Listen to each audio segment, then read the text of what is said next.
Bem-vindos e bem-vindas ao Psi em Áudio. Hoje a gente vai tentar entender uma mente que talvez seja bem familiar para algumas pessoas que nos ouvem. Com certeza. Imagina uma mente que, assim, nunca descansa, que voa de um pensamento para o outro, sabe?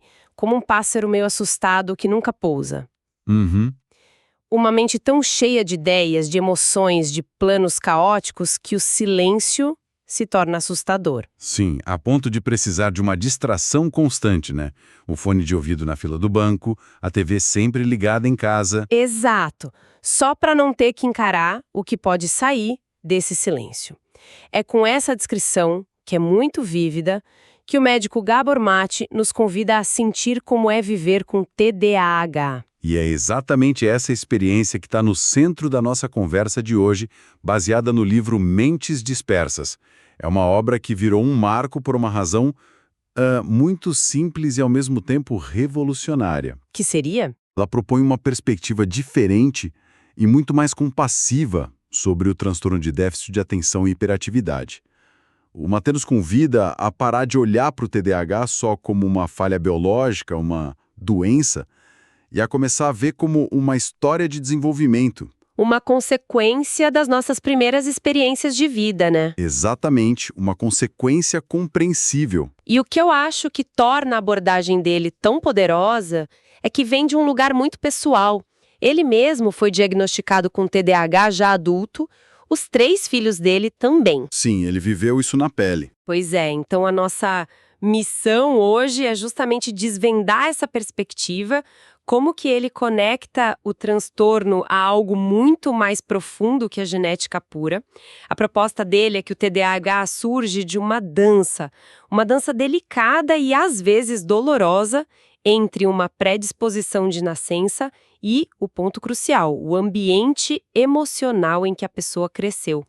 E se essa ideia estiver certa, olha, ela muda tudo. Muda completamente o jogo. Para muitos adultos, o momento do diagnóstico é o que o Mate descreve como um choque de autorreconhecimento. É um choque, né? Uma mistura de alívio com uma dor. Exato. De repente, uma vida inteira de constrangimentos, de se sentir inadequada, de talentos que nunca se desenvolveram de verdade, tudo aquilo começa a fazer sentido. E ele usa a própria vida como um mapa, né? Ele fala da desorganização que parecia incontrolável. Sim, não só na mente, no carro, na mesa de trabalho. Isso, ele fala do vício em trabalho como uma fuga de si mesmo, das reações emocionais que às vezes pareciam infantis. Ele se via como uma pessoa de eterno potencial. Nossa, essa frase é muito forte. Uma pessoa de eterno potencial. Acho que isso deve ecoar para muita gente. E aqui entra um ponto fundamental que o livro já desmistifica logo de cara. Popularmente, a gente pensa que TDAH é falta de atenção, ponto. Sim. Mas o Mate esclarece que é um transtorno de desregulação da atenção. Essa é uma distinção crucial. Certo. E isso explica um fenômeno que confunde muita gente: o hiperfoco. Sim, o hiperfoco, porque parece muito contraditório, né? Como que alguém que não consegue prestar atenção numa conversa de 5 minutos pode passar 12 horas seguidas programando um jogo ou montando um quebra-cabeça? Exatamente. O hiperfoco é essa capacidade de concentração intensa, quase compulsiva, em atividades de grande interesse pessoal. O problema não é a falta de um músculo da atenção, mas a dificuldade que é quase intransponível de ativar o mecanismo de motivação do cérebro quando não tem um interesse genuíno ali. Entendi. O livro cita um caso ótimo sobre isso. Um professor universitário que o Mate diagnosticou, mas que o psiquiatra anterior tinha descartado o TDAH. E por quê? O argumento do psiquiatra foi: ele consegue focar por horas em tópicos acadêmicos que lhe interessam, então não pode ser TDAH. Ah, o erro clássico. Exatamente. Mostra um equívoco gigantesco. A questão nunca foi a capacidade de focar, mas a incapacidade de escolher no que focar. Faz todo sentido. É por isso que a pessoa pode ser brilhante numa área que é a paixão dela, mas completamente disfuncional em tarefas do dia a dia, como pagar contas, organizar os e-mails. O combustível da motivação simplesmente não está lá para essas coisas. E o impacto disso ao longo de uma vida pode ser devastador. O livro traz um trecho da autobiografia de um paciente de 51 anos, o John, que nossa, é de cortar o coração. É um trecho muito, muito poderoso. A própria escrita dele é fragmentada, reflete o estado da mente, sabe? Ele escreve: nunca o bastante, não consigo terminar, vivo deixando as coisas no lugar errado. E as memórias da escola? Terríveis. Ele lembra dos professores dizendo: senta, fica quieto, de ser colocado de castigo. E a parte mais chocante, me amarravam na cadeira. Meu Deus. Quando a gente lê isso, o TDAH deixa de ser uma lista de sintomas no manual e ganha uma dimensão humana, visceral, de dor e de isolamento. Ok, isso leva a gente para a grande questão então. De onde vem tudo isso?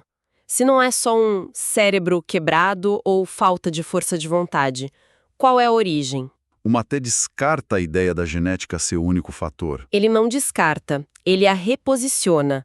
A tese central dele é que o TDAH surge da interação entre uma predisposição genética e o ambiente da primeira infância.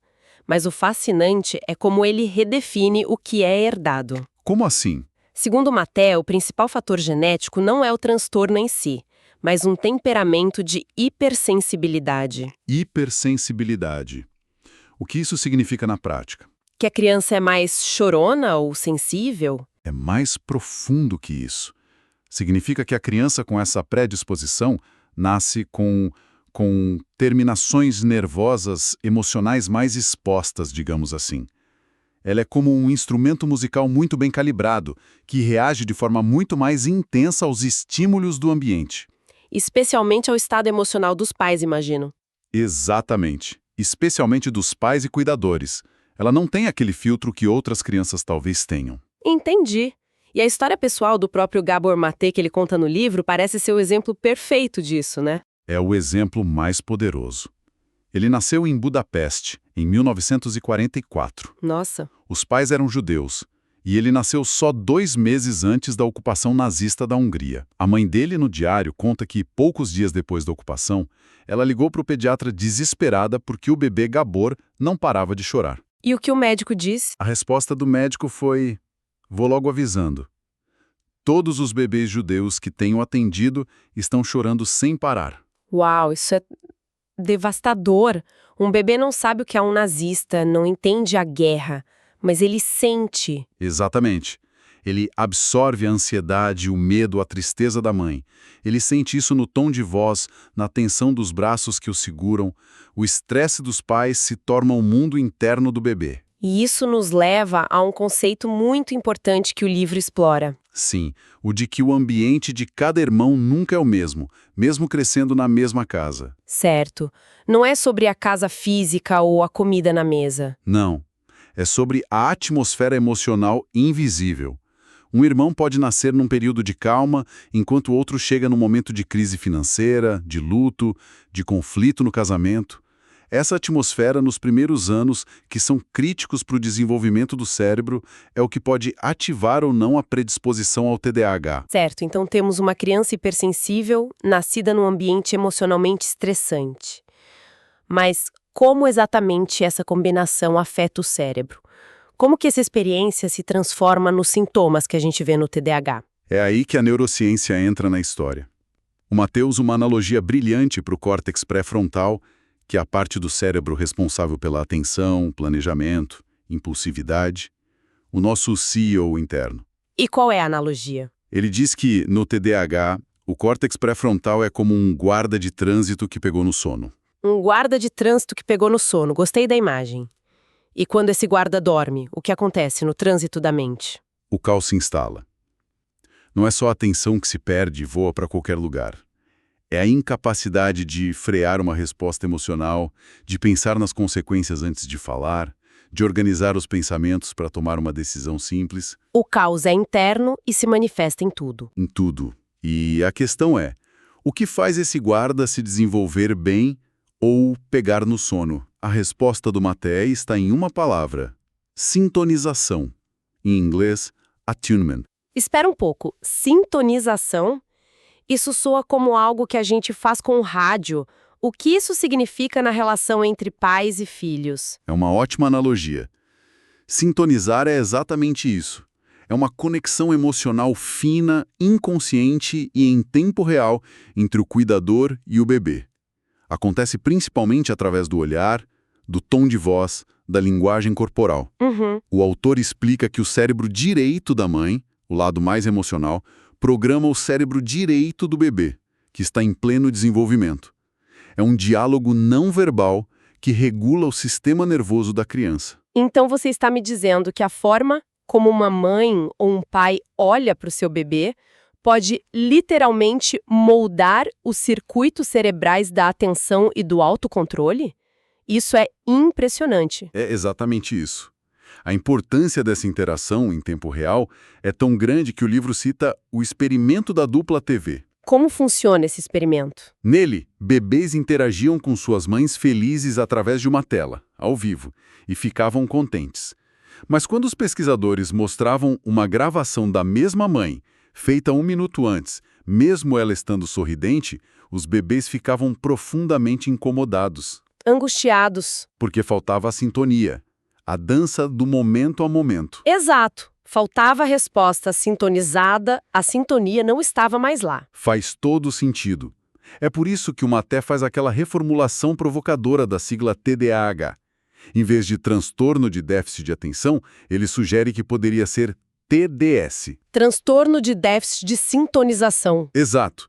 Isso muda o foco da criança defeituosa para a dinâmica da relação. Exatamente. E isso levanta uma questão importante sobre como essas experiências são armazenadas. Essa falha na sintonização, esse estresse precoce, cria o que a gente chama de memórias implícitas. Memórias implícitas. São memórias emocionais gravadas antes de a gente ter a capacidade de formar memórias com narrativa, sabe? Não são lembranças de fatos, mas de sensações. Medo do abandono, insegurança, angústia de se sentir só. E essas memórias continuam agindo na vida adulta sem que a gente perceba. Sim, elas são reativadas e moldam nossos comportamentos. O livro dá o exemplo de um homem, o Trevor, que sabota todos os seus relacionamentos. De que forma? Assim que ele sente que a parceira está se aproximando de verdade, ele entra em pânico e se afasta. Ele não entende por quê, mas está revivendo inconscientemente o terror infantil de depender de um cuidador que estava fisicamente presente, mas emocionalmente distante. O medo da intimidade para ele é o medo daquele abandono original. Exatamente. Olha, se as ideias que a gente está discutindo até aqui estão fazendo sentido e trazendo novos insights, que tal fazer uma pequena pausa para curtir este conteúdo? Isso nos ajuda muito a levar essa conversa para mais pessoas que podem se beneficiar dela. Isso mesmo. Ok, o cenário que o livro pinta é complexo, é profundo, mas também pode parecer um pouco desolador. Se o problema foi formado lá atrás, na primeira infância, existe um caminho de volta? Sim. Se o desenvolvimento foi interrompido, ele pode ser retomado. Essa é a grande mensagem de esperança do livro. A resposta é um retumbante sim.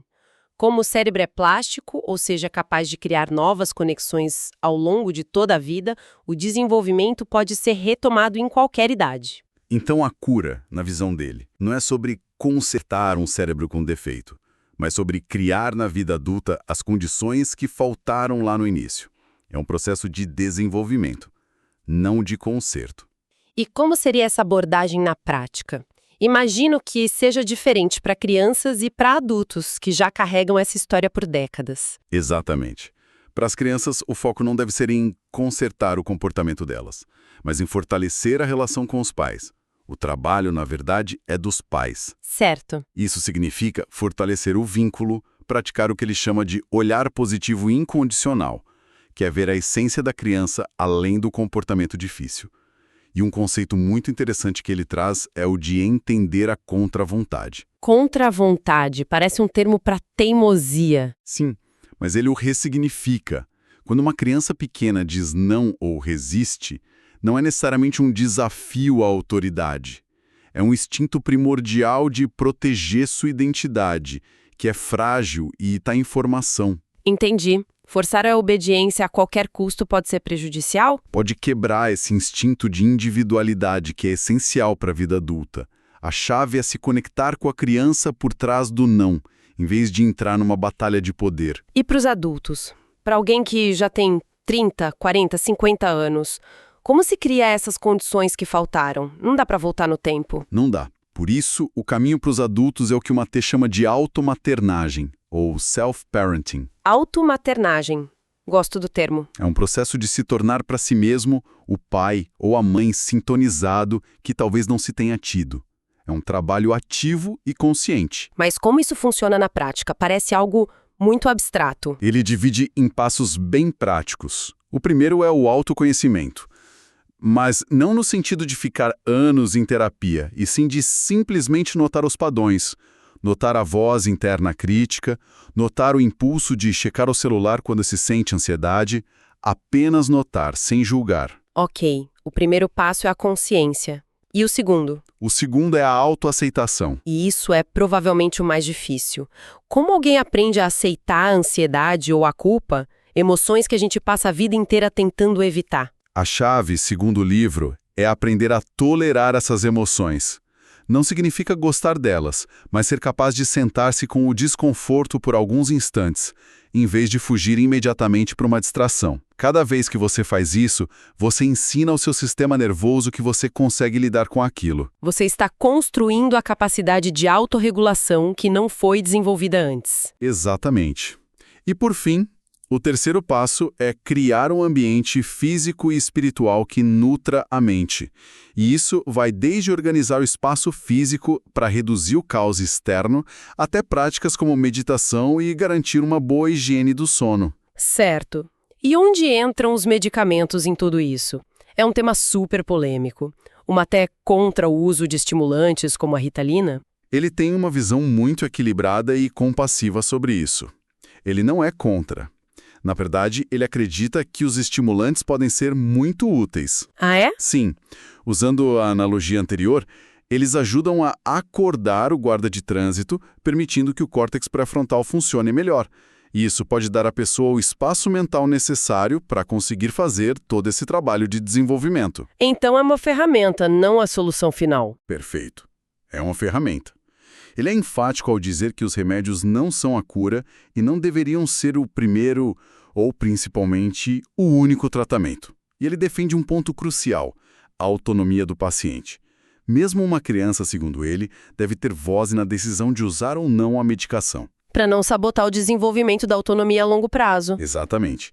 Se o tratamento vira só mais uma forma de controle externo, ele sabota o objetivo final. Entendi. Então, se fôssemos resumir a grande ideia do livro em uma frase, seria esta.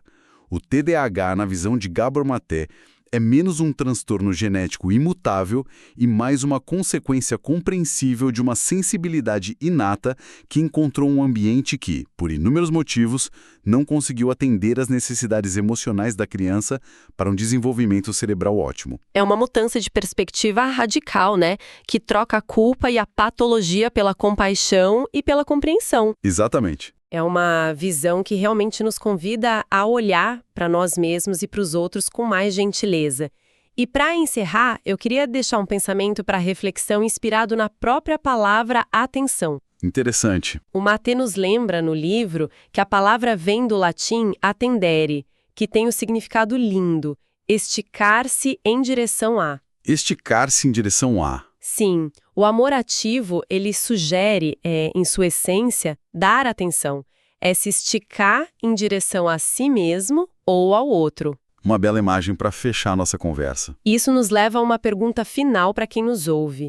Se a atenção é esse ato de se esticar, em que áreas da vida um esforço consciente para se conectar, para se esticar em direção a algo ou alguém, poderia transformar o que hoje parece um déficit em uma verdadeira força? Fica a reflexão. Se você gostou desta análise profunda, siga o nosso canal para mais conteúdos de psicologia como este.